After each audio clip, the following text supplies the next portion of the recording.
Good evening to all. First of all, I thank you, the organizing team and the hosting team, for giving me an opportunity to give this presentation.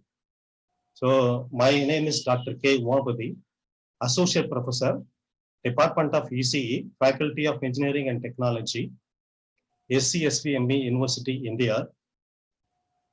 My book is on antennas and wave propagation. This is an overview of my book. This book is authored by myself and Dr. M. Sivakumar. Both are the faculty of ECE, belongs to engineering and technology, SCSVME, Deemed University, India. This book has been published by our university publication. Editor of the book is Mr. S. Chandramohan. And the first edition, November 2019, we have published this book. Number of pages of the book is 170. This book includes 5 chapters. We got an ISBN number for this book. Preface of the book.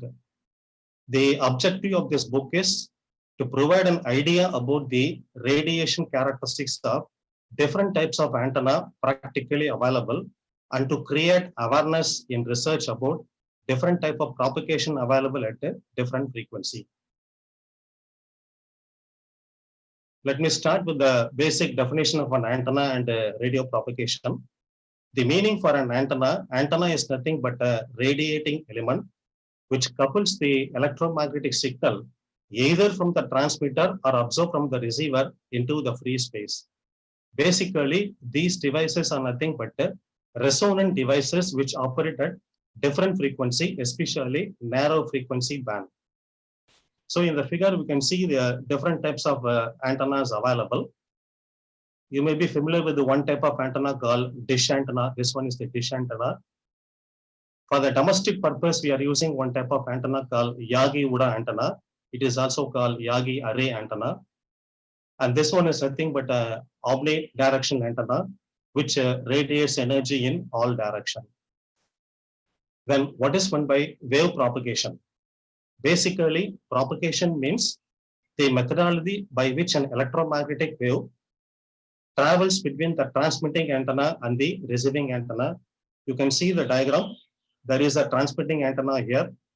A receiver antenna is available here. Two electromagnetic signals travel between the antenna. One is called the direct wave. Another one is called the indirect wave.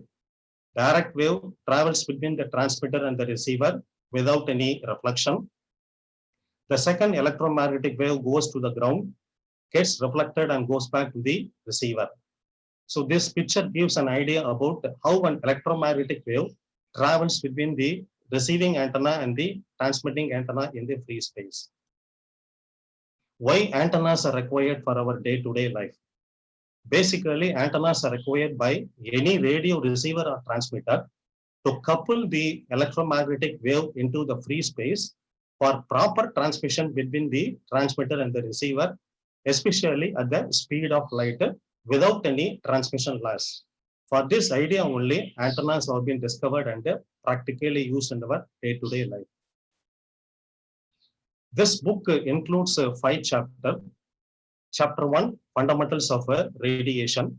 Basically, this chapter tells about various antenna parameters like radiation pattern, radiation density, radiation intensity, gain, directivity, power gain, antenna efficiency, input impedance, radiation resistance, bandwidth, etc. Generally, it depicts the radiation character of an antenna. How does an antenna behave practically in free space? This chapter includes the ideas and information about fundamentals of radiation. So in this diagram, you can see there are 2 antennas available. This one is the transmitting antenna, transmitter portion. This one is the receiver antenna. So we have a transmitter, we have a receiver. In between the transmitter and the transmitting antenna, there is a transmission available. Here also, there is a transmission available. Inside the transmission line, guided TM waves are available between the transmitter and the receiver. So basically, antenna is a transmitting region or a transiting region by which electromagnetic signal couples into the free space you can see the space between the two antenna. This is an example for the free space. The second diagram indicates radiation pattern of an antenna. Basically, antenna is nothing but an radiating element. So what does it radiate? It radiates electromagnetic waves into the free space for proper transmission between two ends. That is, one is the transmitter, another one is the receiver. So this radiation property of the antenna can be observed by a character called radiation pattern of an antenna, which is shown in the second figure. So we have a major lobe here. We have minor lobes are available here. So this major lobe indicates maximum radiation from an antenna towards the receiver. The minor lobe indicates the radiation connected with the losses in the antenna energy transmitted between the transmitter and the receiver. We have two more parameters here, which is called F1BW. Another one is called HPBW. F1BW is nothing but the angular measurement between any 2 points where antenna radiates no power. Off power beamwidth, HPBW, is another parameter which is nothing but angular measurement between any 2 points where half of the maximum antenna energy available. So like this chapter gives an idea about the fundamentals of antenna radiation. Chapter 2, antenna array. So we are moving from single antenna to multiple antenna. So whenever more number of antennas are connected to form an arrangement, it is called antenna array. So why should I go for antenna array? Means to increase the radiation character, to increase the gain, to increase the directivity based upon the nature of the application. So under this chapter 2, we are having a number of types of array. Basically 4 arrays are available here: broadside array, end-fire array, collinear array, and a parasitic array. The first diagram shows the radiation pattern of a broadside array. Broadside array means many number of antenna elements will be connected parallel to each other with the uniform spacing between them. And this one is the axis of the antenna array. Maximum radiation perpendicular to the axis of the antenna. In such a case, it is called broadside array. The second array is also depicted here. That array is called end-fire array. This end-fire array almost similar to broadside array. Only thing is maximum radiation will be along the axis of the antenna array. So we have 2 more arrays called collinear array and parasitic array. This parasitic array is shown in figure number 3. So in figure 3, we are having 2 types of elements are available. One is nothing but the active element. Other elements are called parasitic element. Active element is coupled to the electromagnetic signal or a transmission line. Parasitic elements depend upon the active line. So chapter 2 tells about the outline of various antenna arrays available in practice. Chapter 3, aperture and slot antennas. Basically, the meaning of aperture means an opening in a particular area or a metallic area which is supposed to act as an antenna. So there are various types of aperture antennas available here. You can see figure A. There is an infinite conducting sheet is available. So in this, a slot is made. A slot is cut in the form of a rectangular. Through the slot only, electromagnetic signal will be coupled. Radiation takes place in this direction. So this antenna is called slot antenna. Based upon the slot antenna, one more antenna is available, which is called cylindrical slot antenna. There is a cylinder available. So on the surface of the cylinder, a slot has been made. A transmission line couples electromagnetic energy into the slot. So this antenna is called cylindrical slot antenna. Another type, parabolic reflector antenna, is shown in the third place. So chapter 3 tells about the outline of aperture and slot antennas available in practice. So we have 5 chapters. Out of 3, the 4th chapter is special antennas.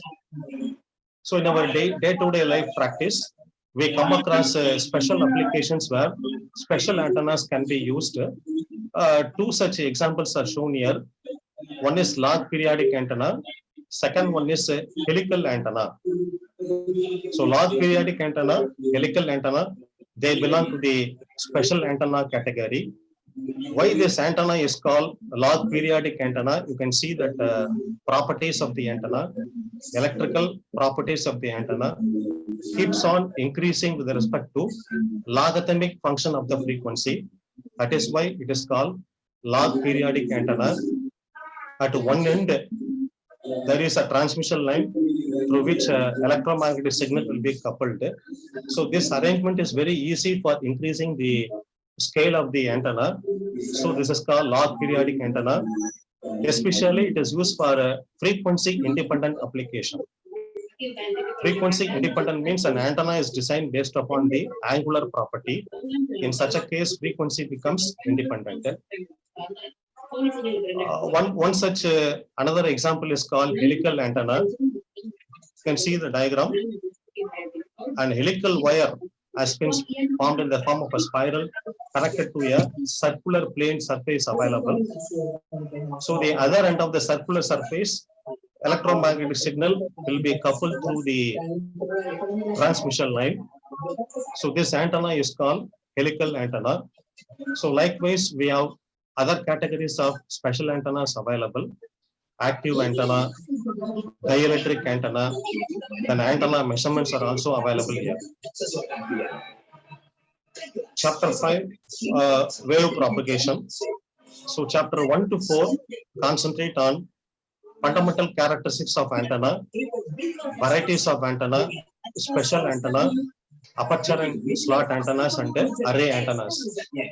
But chapter 5 is mainly concerned with the propagation of electromagnetic wave. So we have different types of wave propagation available. You can see the structure of the ionosphere available, structure of the atmosphere available in this diagram. It starts with the troposphere up to a distance of 20 kilometers. Then comes a stratosphere, finally ionosphere. So in the ionosphere, we're having 4 layers available: D layer, E layer, F1 layer, and F2 layer. Then comes outer part of the atmosphere is also available. So there are variety of wave propagation available here: ground wave propagation, free space propagation, sky wave propagation, and ionospheric propagation. So this chapter includes various parameters connected with the ionospheric propagation, like critical frequency, virtual height, maximum usable frequency, skip distance, and the optimum working frequency. So when you see this figure number 1, you can see the electromagnetic wave getting reflected in this portion. This is nothing but the sky wave propagation or ionospheric propagation. But parallelly, you can see the ground wave propagation also here. This is the ground wave propagation getting one way reflected and reaching the receiver, between the transmitter and the receiver. So it all depends upon how far the electromagnetic wave travels in the free space. Based upon that, it is called tropospheric propagation, sky wave propagation, or ionospheric propagation. Then what are the useful content for research in this book? So there are 4 topics available here. N-element uniform linear array. That means you can construct an antenna array with the n number of uniform element based upon the frequency, based upon the nature of application. We can design an antenna called n-element uniform antenna array, thereby increasing the gain of the antenna, directivity of the antenna, finally efficiency of the antenna. So in this n-element uniform array, we can form 2 arrangements. One is called broadside array, another one is called end-fire array. So as I said earlier, broadside array means we can have the maximum radiation perpendicular to the axis of the antenna array. End-fire array means maximum radiation is available along the axis of the array. Otherwise, these 2 antenna arrays are similar to each other with respect to uniform linear array. So these are the useful content for research in this book. I would like to highlight certain topics in this book chapter recommend. Under chapter number 3, slot antenna, which can be used for high frequency application, especially for frequency greater than 200 megahertz. Slot antenna based upon that horn antenna. Then comes a microstrip patch antenna. We are using this microstrip patch antenna in our mobile phones. Then log periodic antenna under chapter 4, which is followed by helical antenna and dielectric antennas.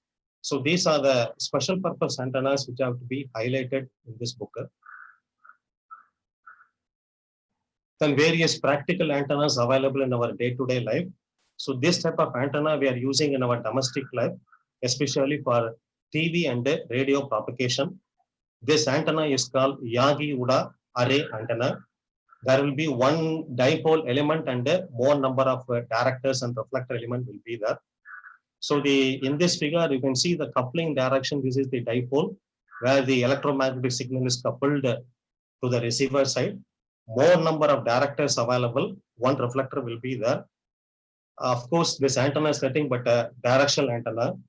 Directional antenna means you will get maximum radiation in a particular direction, minimum radiation in other direction. And we have seen this dish antennas available, direct to home television, DTH television, using dish antennas and parabolic reflector antennas.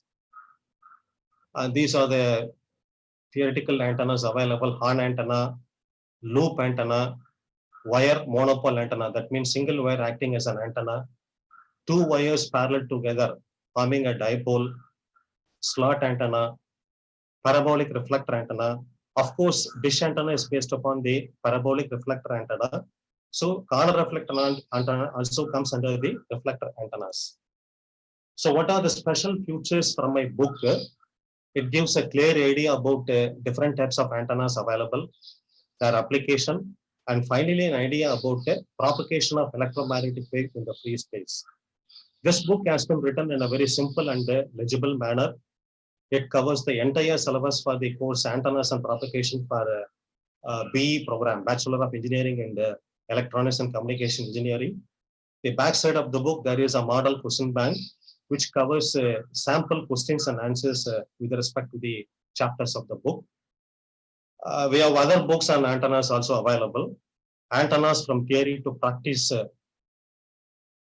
Another book on antennas and wave propagation by G.S. and Raju. And this one is Willy publication. This comes under Pearson publication. And I would like to conclude on my presentation. This book will be much useful for the undergraduate students of engineering to understand the basic concept of antenna, antenna parameter, radiation properties of antenna, various types of antennas with various application, and finally an idea about the propagation of electromagnetic wave in the free space. And this book can be also used for designing any practical antenna. You can design a practical antenna, we can fabricate a practical antenna of any type. So that's all about my presentation. So this is my email ID. For any queries and questions, you can contact me through this email ID. So thank you for my presentation, providing an opportunity. I thank you, the organizing team, for giving me an opportunity in this book review conference. If there are any queries or questions, I'll be happy to answer them. Thank you very much, Dr. Kumar Sapati. Sir. I will invite any members if you have any questions regarding the books. Yes, sir, sure. Anyone? Because I don't have the chat. Nobody say anything yet at this moment. I think antennas may be the new topic for them. Yes, and also I just wonder how, when you say it's a practical for undergraduate students, do you actually will the book give them a guidance step by step on how to create and how to test it? I mean, design and analyze the antenna? Definitely, sir. Especially, I will show you that antenna array. There is a chapter called antenna array. So in that, we have a design here. We can design, we have 4 types of arrays, sir. Broadside array, end-fire array, collinear and parasitic array. We have designed formulas for them. Okay, so the book is not just a diagram; it also have a hand calculation as well. Yes, and the formula. The formula I have not shown it here, but in the book the formulas are illustrated in a very clear manner. That's good. So That's good. using the formula, they can design any antenna array, sir. Yes. And do you actually also suggesting about the materials, the best materials to use for each different antenna? Yes, sir. We have theory portion followed by derivative portion and the formula portion available in each and every chapter. Okay. Initially, we tell about the basic principle of antennas. Then principle of working of antennas. Finally, we come across design formula. Okay, and when after they design it and they make one, do you actually provide them on how to test them? Like what the equipment do you need to have to be able to test the antenna? But we currently we don't have any antenna laboratory in our place, sir. Oh, okay. It has to be established in the coming days. If that is available, any student can do this fabrication. Oh, okay. That's fine.